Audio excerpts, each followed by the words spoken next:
बिस्मिल्लाहिर्रहमानिर्रहीम। अस्सलाम वालेकुम नाज़रीन, आप यूट्यूब चैनल देख रहे हैं, मैं इमरान खान हूँ। इससे पहले पाकिस्तान के अंदर कुछ यहाँ खबरें हैं वो मैं आप तक पहुँचाऊँ।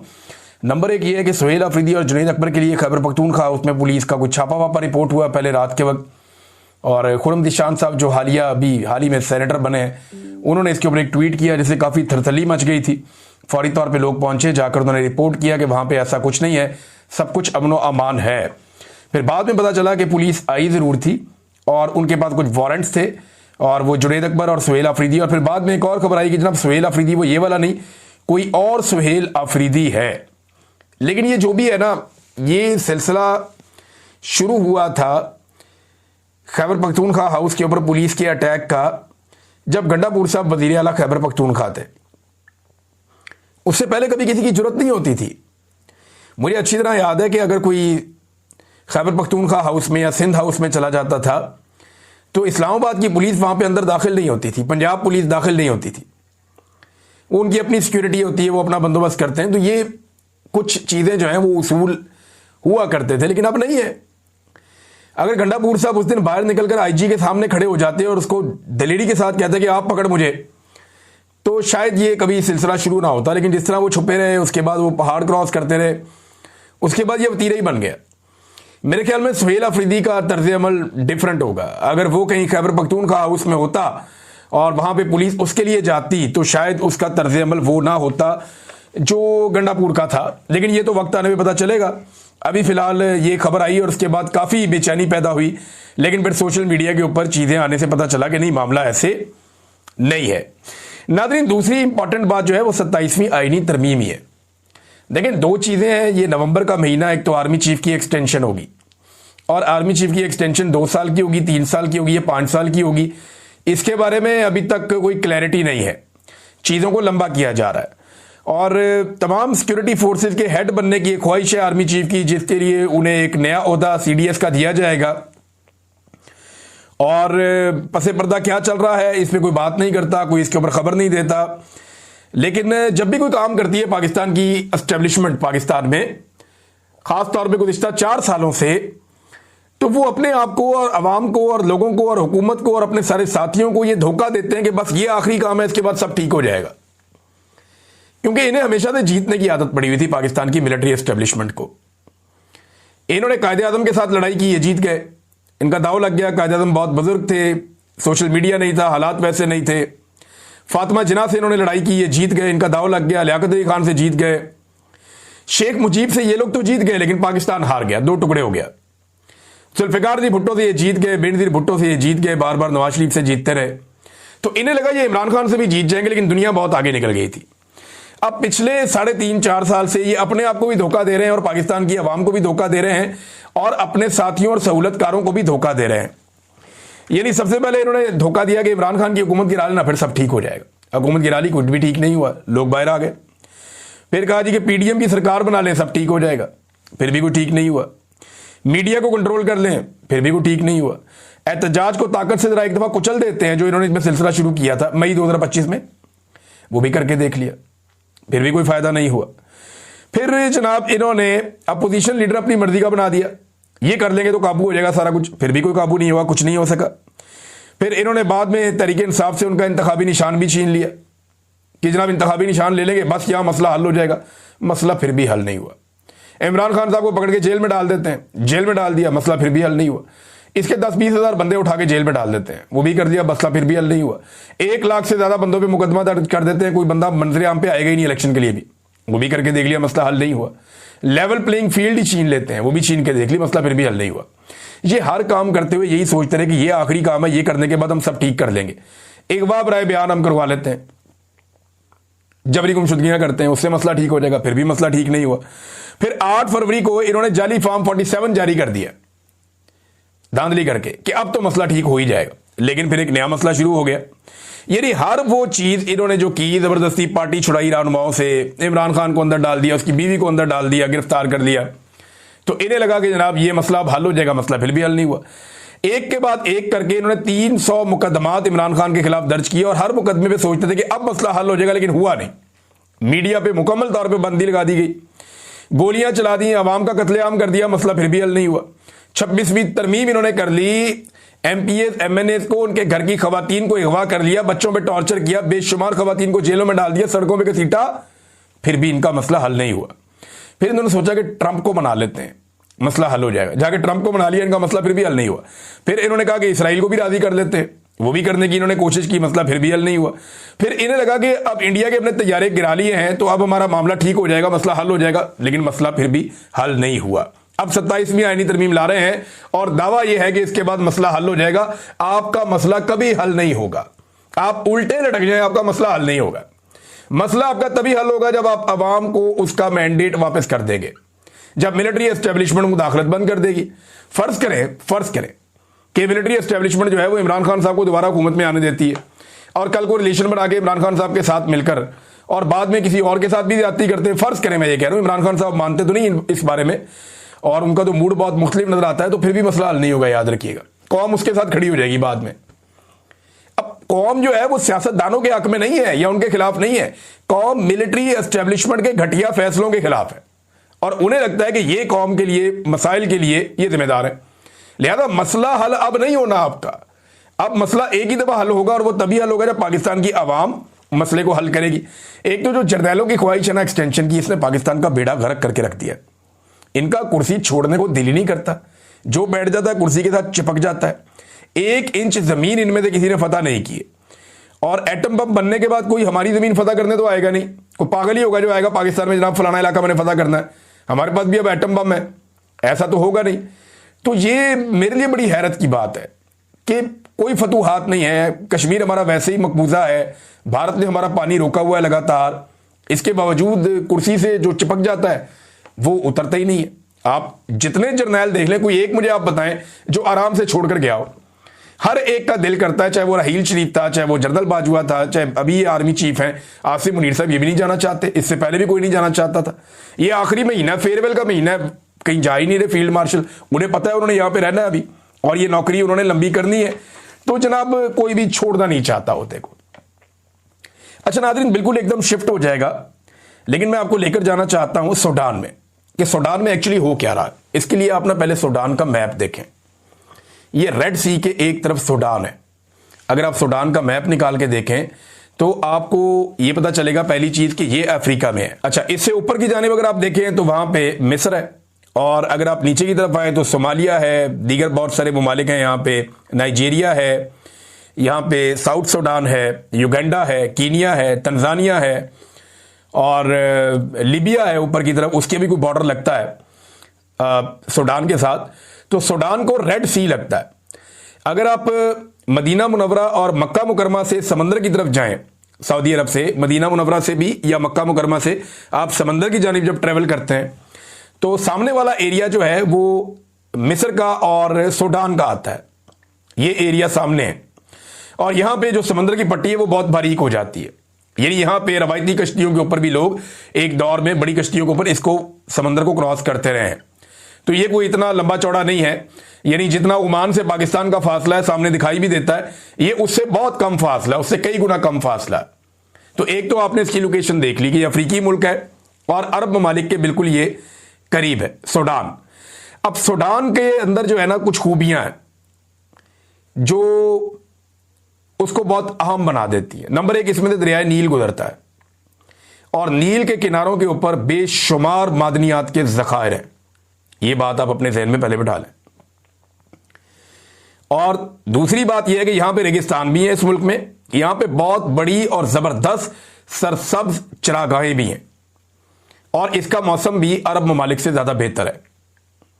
यहां बहुत कीमती जानवर भी हैं, यानी यहां की गायें हैं वो जो आप देखते हैं कभी वीडियोस के अंदर के बहुत लंबे लंबे सींग ऐसे चांद की तरह बने होते हैं, बहुत बड़े सींग वाली जो गायें होती हैं सफेद रंग की या दूसरे रंगों की, वो ये इस मुल्क की है। एक्चुअली वो यहां सूडान में पाई जाती हैं। यहां के अपने मवेशी, यहां के अपने जानवर, घोड़े, वो यहां के बड़े मकबूल हैं। तो यहां बहुत सारे लोग जो हैं वो जानवरों के जरिए से उनका माश है, लेकिन खेती बाड़ी बहुत बड़े पैमाने पर यहां पर होती है। बड़ी जरखेज जमीन है। जो खित्ता अरब है वो जमीन इतनी जरखेज नहीं है, वहां पर इतनी हरियाली नहीं है, लेकिन यहां हरियाली बहुत है। बहुत बड़ी बड़ी चरागाहें हैं यहां पे, बहुत बड़े बड़े खेत हैं यहां पे, और दरियाए नील इसके बीच में से गुजरता है। तो बेशुमार यहां पे अजनास होती हैं, यानी 60% इनकी जो एक्सपोर्ट्स हैं वो इनकी जो ज़रई अजनास हैं उनसे मुंसलिक हैं। तो वसाइल इसके पास बहुत है। और ये पूरा जो अफ्रीका है ये एक्चुअली तो सोने से लदा हुआ पूरा बरे आजम है अफ्रीका। इसके अंदर जो सूडान है वो तीसरा बड़ा हब है सोने का। यहां इतना सोना है कि 2017 के एक साल में यहां से 107.3 टन से ज्यादा सोना निकला था। 107.3 टन से ज्यादा सोना। एक टन में 1000 केजी होता है, 10 टन में 10,000 केजी होते हैं। और अगर आप 100 टन की बात करें तो उसके अंदर फिर आप अंदाजा करें कि कितना होता है, 1,00,000 केजी। तो जनाब ये जो है यहां से सोना निकला 160 टन सिर्फ 2017 में। पिछले साल 2024 में यहां से जो सोना निकला था वो 64 टन सोना यहां से 2024 में निकला था। अब इसकी मालियत कितनी होती है देखिए, पिछले साल जो निकला वो $7 अरब से जायद का था। पिछले साल जो सोना निकला था। सोना सूडान के मुख्तलिफ इलाकों में फैला हुआ है। ये जो कत्लेआम सूडान में हो रहा है ये उन्हीं एरियाज में हो रहा है जहां पे मादनियात ज्यादा हैं। पाकिस्तान का मॉडल आपको पता है ना, ऑपरेशन वहीं पे होते हैं, हालात वहीं खराब होते हैं जहां पे मादनियात होती हैं। इसी तरह जहां पे वसाइल होते हैं वहीं पे मामलात खराब हो जाते हैं। ये पुराना कानून है दुनिया का। तो अब सूडान के अंदर जिन इलाकों में सोने के बड़े बड़े जखायर हैं उन्हीं इलाकों के अंदर जो है वो शोरिश है और एक लड़ाई चल रही है और सोना बड़े पैमाने पे सूडान से बाहर निकलकर स्मगल भी हो रहा है। यानी अगर सूडान की जो कैपेसिटी है वो इतनी है कि आप 7 से 10 अरब डॉलर का सोना बड़े आराम से हर साल आप सूडान में से निकाल सकते हैं।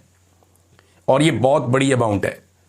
पाकिस्तान 1 अरब डॉलर के लिए, 2 अरब डॉलर के लिए पाकिस्तान कभी इधर भागता है, कभी उधर भागता है, कभी उधर भागता है। और सूडान के अंदर सिर्फ मैं सोने की बात बता रहा हूं। अभी ज़रई अजनास की बात मैंने आपको नहीं बताई। अभी मैंने उनकी दूसरी अजनास की बात आपको मैंने नहीं बताई। जो दूसरी तीसरी मादनियात है उनकी बात मैंने आपको नहीं बताई, सिर्फ सोने की बात बता रहा हूं। उनके जो दीगर मादनी ज़खायर हैं पेट्रोलियम के या दीगर, उनके बारे में भी मैंने कुछ आपको नहीं बताया, क्योंकि गरीब मुल्क है तो बहुत सारी चीजें भी एक्सप्लोर होना बाकी है। लेकिन सूडान के अंदर बेशुमार मादनियात हैं जिनमें सोना तीसरे नंबर पे अफ्रीका में सबसे ज्यादा है। अब वहां पे हुआ क्या कि कुछ अरब ममालिक ने, जिनमें यूएई भी शामिल है, इन्होंने वहां पे एक तंजीम को सपोर्ट किया। और ये एक मुसल्लह तंजीम थी। बहुत सारे इलाकों से जो है वो इकट्ठे हुए मुसल्लह अफराद, और ये इकट्ठे होकर पहुंच जाते हैं सूडान में। और ये वहां पे हुकूमत और उनकी फौज से लड़ना शुरू कर देते हैं। और ये आहिस्ता आहिस्ता कंट्रोल करते हैं मुख्तलिफ इलाकों में। जिन इलाकों में ये कंट्रोल करते हैं उन इलाकों के अंदर मादनियात बहुत ज्यादा हैं। अब एक जो United nation human right council ने एक इमरजेंसी के अंदर एक सेशन बुलाया है अल फशीर के इलाके में जो एक किलिंग हुई है उसके मामले पे। अब इसके बारे में कुछ हमारे पास यहां पे सैटेलाइट इमेजेस भी हैं, मैं आज देख रहा था, और उसमें दिखा रहे हैं कि जगह जगह खून के धब्बे हैं, जगह जगह पे खून बिखरा हुआ है, लाशें बिखरी हुई हैं। बेशुमार इंसानों का वहां पे कत्ल किया गया। आप अगर बहुत मोहतात भी हो तो जो सबसे कम तादाद बताने वाले लोग हैं वो भी हजारों में 25,000 तक बताते हैं कि इतने लोग मारे गए। और यहां पे एक रिपोर्ट है, ये क्लैश मीडिया की रिपोर्ट है, और उसकी रिपोर्ट बड़ी खौफनाक है। उसमें दावा किया गया है सूडान मिलिट्री इंटेलिजेंस की जानिब से। वहां पे 2 तंजीमें जो लड़ रही हैं। एक RSF है जिसका नाम है रैपिड सपोर्ट फोर्सेस। ये वो तंजीमें हैं जो मिलके हथियार लेकर यहां पे आ गए हैं, मुसल्ला लोग जो अब लड़ रहे हैं यहां पे, और इनके जरिए से वहां से माल निकल रहा है। और इनको सपोर्ट है गल्फ कंट्रीज की, यूएई की भी। और यूएई ने कहा कि कहीं गलती हुई है उनसे भी इस सारे मामले को मैनेज करने में। और जो सोना यहां से जाता है वो यूएई की मार्केट में ही ज्यादातर जाता है। ये भी एक रिपोर्ट है। ये मैं आपको वो रिपोर्टें बता रहा हूं जो छप चुकी हैं बैनुल-अक़वामी मीडिया में। अब उसमें जो ये जो क्लैश रिपोर्ट है, इसमें सूडान की जो मिलिट्री इंटेलिजेंस है वो दावा करती है कि 1,65,000 civilian women, kids and men were massacred in 2 days in अल-फशर। कि अल-फशर के इलाके में 2 दिन में 1,65,000 सिविलियन खवातीन, बच्चों को और मर्दों को कत्ल कर दिया गया, कत्लेआम कर दिया गया, मसाकर हो गया वहां पे। अब ये मुझे ये दिल नहीं मानता, समझ नहीं आ रही, लेकिन जो सैटेलाइट इमेजेस हैं वो भी बता रहे हैं कि लोगों को स्लॉटर किया गया, ज़बह किया गया, और बड़े हौलनाक मनाजिर हैं। और कुछ मनाजिर जो बाहर निकलकर आए उन्होंने पूरी दुनिया में तहलका मचा दिया। फौरी तौर पे यूनाइटेड नेशन का इसके ऊपर जो है वो इजलास बुलाया जा रहा है। 50 के करीब ममालिक हैं जिनमें यूके है, आयरलैंड है, जर्मनी है, नीदरलैंड है और नॉर्वे है।